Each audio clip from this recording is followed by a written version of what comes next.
খাইলে আসো একটু খাবা। মুখটা লাল হয়ে গেছে, মুখটা একটু মুছো।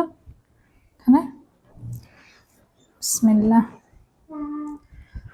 এই হলো ভর্তা। অনেক অনেক অনেক ঘন্টা শাড়ি ছিলাম, অনেক লাল হয়ে গেছে। তাই শাড়ি তো খালি গরমে গরমে গরমেই বানা যায়। তো গাইস, এই ভর্তাটা হচ্ছে মধ্যবিত্ত ভর্তা। আমার আমার পায়েও গরম লাগছে, আর পাটাও গরম লাগছে, পাটা তো লাগছে, মুখটা লাগছে গরম হয়েছে। হ্যাঁ, আর উপরে গরম। এটা হচ্ছে মধ্যবিত্ত ভর্তা। আগে যখন আমাদের তরকারি থাকতো না, আম্মু এইভাবে ভর্তা করতো। সেম অবস্থা আমারও। খাবো না, আমি কিছু খাবো না, আমি হাঁপাই গেছে। একটু শুয়ে থাকো, শুয়ে শোনো। আমি ভাত খাবো না। তুমি খাও। আমি বিসমিল্লাহ। আমি তুমি হাঁপাই দিতে। একটু শুয়ে থাকো 5 মিনিট, তাহলে ভালো লাগবে।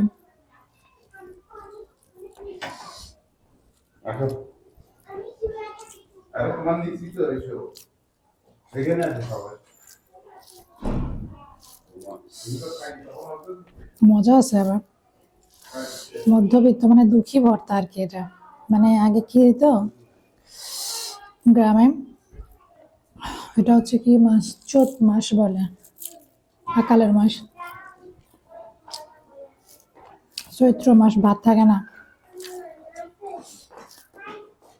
কচুর পাতা, কচুর ডাঁটা, পটল টটল, বেগুন, এ ডালার নিচে পড়ে থাকে না, এগুলো হচ্ছে গরিব মধ্যবিত্তদের খাবার। ঘরে একটু শুটকি থাকে, রংপুরের মানুষ তো একটু শুটকিটা বেশি খায়। শুটকি দিয়ে কেউ ভাজি বানায়, তো ভর্তাটা বেশি। ভাজি করতে গেলে তেল খরচ বেশি, এই জন্য ভর্তাটা করতো। এই ভর্তাটা দিয়ে এত সুস্বাদু, এক গামলা ভাত খেয়ে না যেত। সেই স্বাদ। যদি আপনার রেসিপি চান, আমি রেসিপি দেব।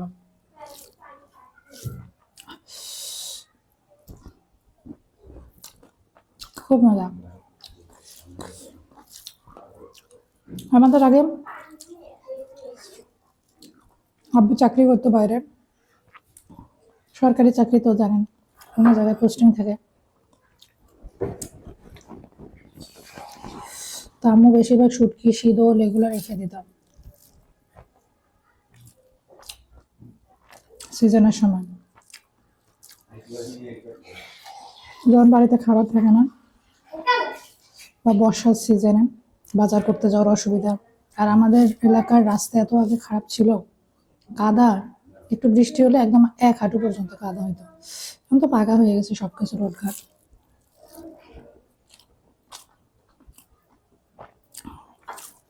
আম্মু তখন কাঁঠালের বিচি, কাঁঠালের সময় বালির মধ্যে করে, কলসের মধ্যে করে কাঁঠালের বিচি রেখে দিত, কাঁঠালের বিচিতে ভর্তা করতো।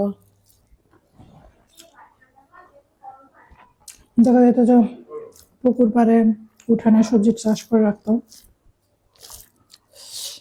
মিষ্টি কুমড়া, তারপরে পটলটা না মানে বেগুন, বাজার থেকে যে পটল টটল নিয়ে আসা থাকতো। ডালের মধ্যে শুকায় পড়ে থাকে না, মনে করে যে নষ্ট হয়ে গেছে মনে করে, এটা দেখবেন শুটকি দিয়া বানাই ফেলবেন। এটা কিন্তু আমি আজকে যেটা করছি, বেগুনগুলো শুকাই যাচ্ছিল ফ্রিজের এক কোনায় পড়ে থাকে, সেখান থেকে নিয়ে ভর্তা বানাইলাম, অনেক মজা।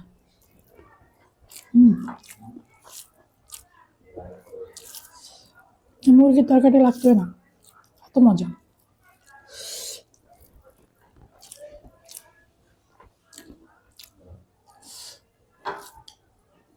আমার এই ধরনের ভর্তা, শাক টাক বেশি ভালো লাগে,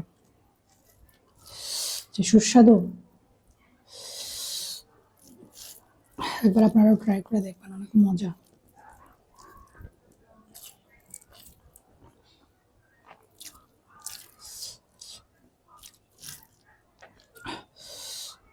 মানুষ যে এত এত রেস্টুরেন্ট বিজনেস করে না, আমার মনে হয় যে এই টাইপের খাবারের বিজনেস দিলে ধুমসে বিক্রি হবে।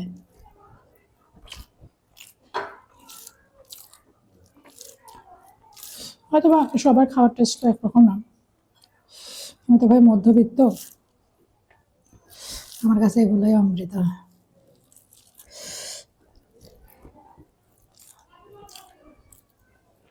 মধ্যবিত্তদের কাছে ভর্তা ভাতে অমৃত। 1 চামচ ভাত নিতে হবে, এত মজা।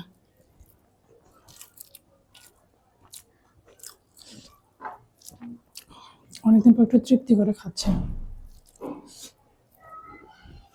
ভাত। আমি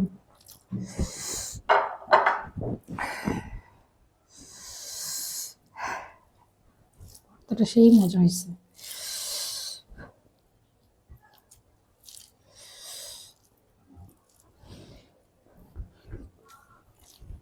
ওই ভর্তাটা অনেকদিন ধরে খেতে মন চাচ্ছে, খাওয়াই হচ্ছে না। একটা জিনিস খেয়াল করবেন, আপনি প্রথমে যে ভাতটা নেবেন ওই টেস্টটা কিন্তু দ্বিতীয়বার ভাত নিলে পাওয়া যায় না। যে এখন প্রথমে যেটা মজা লাগছিল এখন কিন্তু আর এরকম লাগে না।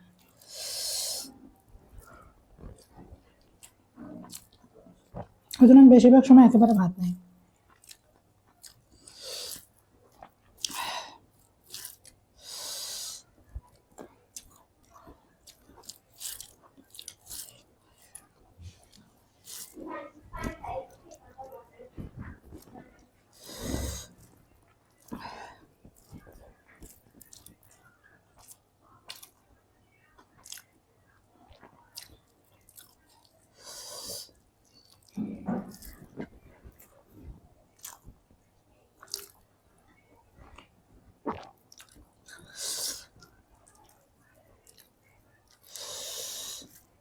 সেই লেভেলের মজা।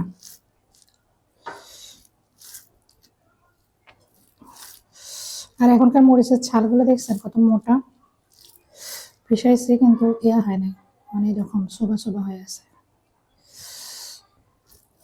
সাথে একটা কাঁচা মরিচ খেলে ভালো লাগতো, খাওয়াই শেষ, এখন আর নেবো না।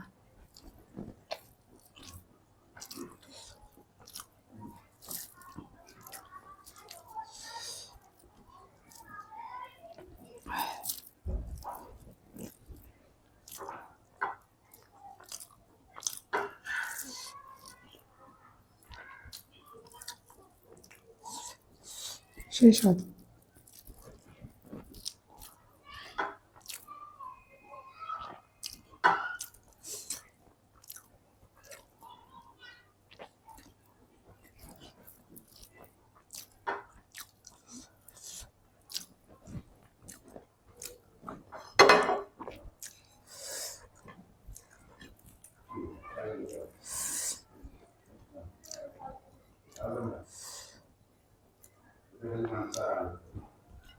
আল্লাহ হাফেজ।